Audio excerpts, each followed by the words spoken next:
students, how are you? I hope you all are fine. I am also fine. Today I am going to teach you the order property of addition. Okay. In this property we have two numbers to add. Okay. And the order of numbers is changed and the sum of numbers does not change. Okay. So firstly I write the order property of addition at the. Okay.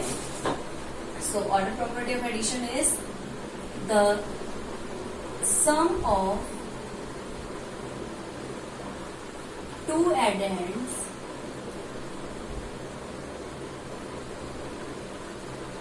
does not change.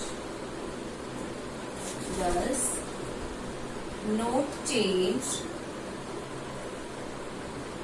when their orders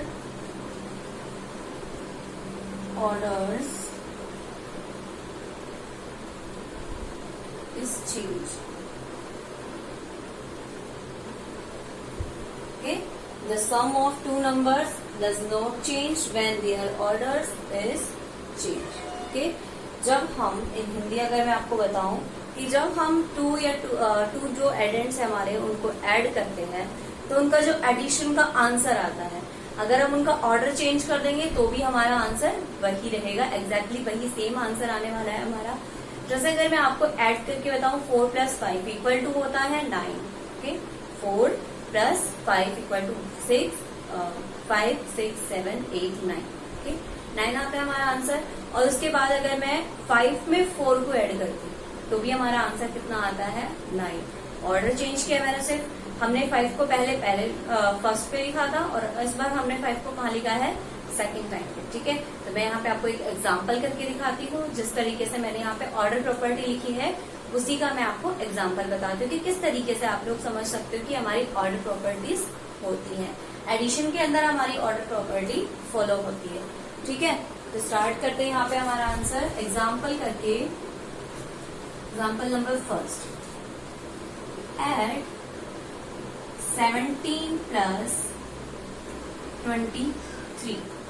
ये है हमारे पास में 17 + 23। हम इसको add कैसे करेंगे, 17 + 23। Okay, answer is 7 + 3 = 10। 1 हमारा carrying number हो जाएगा। 1 + 1 = 2, 2 + 2 = 4। Answer is 40। ओके, हम यहाँ पर हमारा आंसर राइट कर रहे हैं 40। ओके, सेकेंड चीज मैं आपको बताती हूँ हमें करना है, या फिर हम लोग नीचे इसका आंसर रहने देते हैं। सेकेंड है हमारे पास में एंड 23 + 17। यहाँ पे क्या हुआ है, सिर्फ ऑर्डरिंग चेंज हुई है। इसमें हमारे पास में 17 फर्स्ट नंबर पे था, यहाँ पे हमारे पास में 17 सेकंड प्लेस पर आ गया। ठीक है, लेकिन हमारे नंबर्स तो वही है, हमें एडिशन तो उन्हीं नंबर्स का करना है। स्टार्ट करते हैं हम एडिशन। अब हमें 23 में क्या करना है, 17 को ऐड करना है। 3 + 7 = 10। 1 कैरिंग नंबर हो जाएगा। 1 + 2 = 3 एंड +1 = 4। Answer is 40। यानी कि चाहे हम 17 + 23 करें या फिर हम लोग 23 + 17 करें, आंसर हमारा सेम आने वाला है। एग्जैक्टली यही हमारी कंडीशन होती है। If we change the order of addends the sum is not change. Okay, अगर हम इनका ऑर्डर चेंज कर देते हैं, यही इनका ऑर्डर्स होता है। ऑर्डर क्या होता है, हमने यहाँ पे 17 को फर्स्ट टाइम पे लिखा है या फिर सेकंड टर्म पे। ठीक है, तो ये हमारा क्या होता है, ऑर्डर होता है। इसमें हमारा 17 आगे की तरफ है यानी कि फर्स्ट प्लेस का है, और यहाँ पे 17 का है सेकंड प्लेस का। सिर्फ ऑर्डर चेंज हुआ है, बाकी कोई भी हमने नंबर डिजिट चेंज नहीं किया है। इसलिए हम कह सकते हैं कि हमारी जो एडिशन है वो ऑर्डर प्रॉपर्टी को फॉलो आउट करता है। ठीक है, कैसे फॉलो आउट करता है हमने आपको अभी बताया। जैसे हमारे पास में 17 + 23 था, हमने इसको ऐड करके आंसर फाइंड आउट किया। उसके बाद में सेकेंड चीज हमारे पास में थी 23 + 17, तो उसको हमने 23 + 17 करके आंसर फाइंड आउट कर लिया 40। ठीक है, दोनों से जब हमने आंसर फाइंड आउट किया तो हमें क्या पता चला कि इनका हमने अगर ऑर्डर भी चेंज कर दिया है तो इनके सम पे कोई इफेक्ट नहीं पड़ा है। इसका भी सम 40 है और इसका भी सम 40 ही आ रहा है। ठीक है, तो अगर हम इनका ऑर्डर चेंज कर देंगे तो इसके सम पे कोई इफेक्ट नहीं पड़ने वाला है। इससे हम लोग क्या बोल सकते हैं, इसको किस तरीके से राइट डाउन कर सकते हैं हम लोग,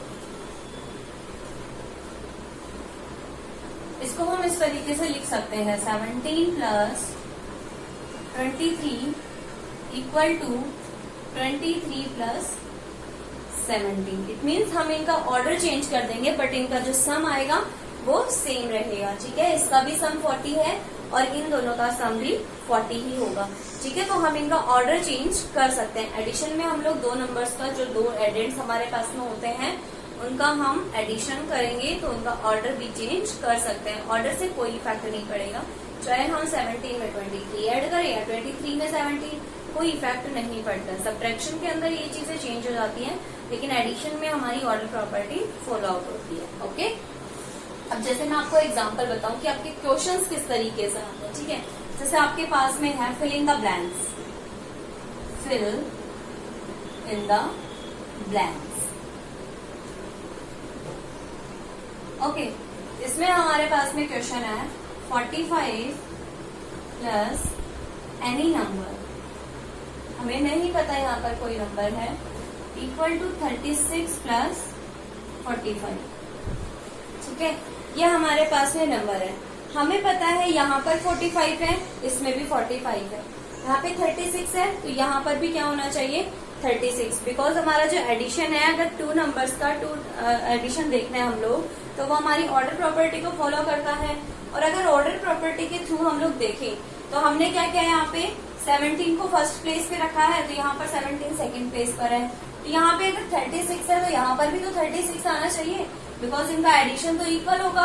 और अगर एडिशन इक्वल है तो नंबर्स भी हमारे इक्वल होने चाहिए।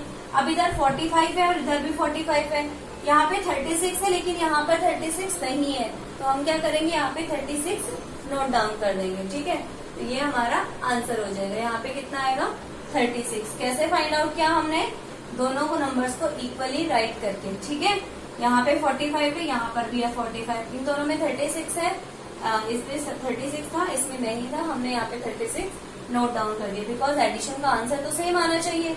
और अगर एडिशन का आंसर सेम आएगा तो हमारे नंबर्स भी तो सेम होंगे। इसके लिए हमें क्या करना है, यहाँ पे 36 को नोट डाउन करना है। ठीक है, ये तो आपका एक एग्जाम्पल हो गया। अब मैं एक और एग्जाम्पल आपको बताती हूँ इसका किस तरीके से सोल्व आउट होगा।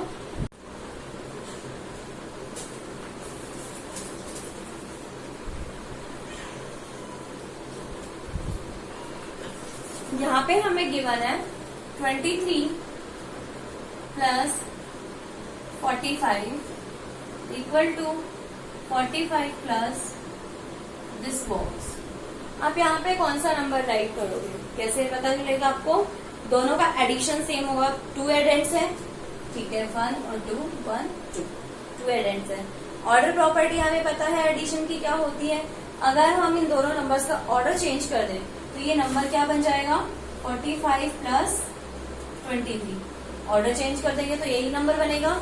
और यहाँ पर हम देखते हैं 45 है हमारे पास में, क्या नहीं है 23 नहीं है, तो हम वहां पे क्या राइट करेंगे 23। इस तरीके से हम लोग इनका सॉल्यूशन राइट कर लेंगे। ठीक है, आई होप आप सभी को ये समझ में आ गया होगा कि किस तरीके से हमारी ऑर्डर प्रॉपर्टी जो होती है वो फोल आउट होती है। ठीक है, तो अगर हम लोग दो नंबर्स हमारे जो हैं, दो एडेंट्स हैं, उनका ऑर्डर चेंज कर देते हैं तो उनके जो सम है उस पर कोई इफेक्ट नहीं पड़ता है। यही हमारी ऑर्डर प्रॉपर्टी होती है। I think this is much helpful to you and thank you so much for watching.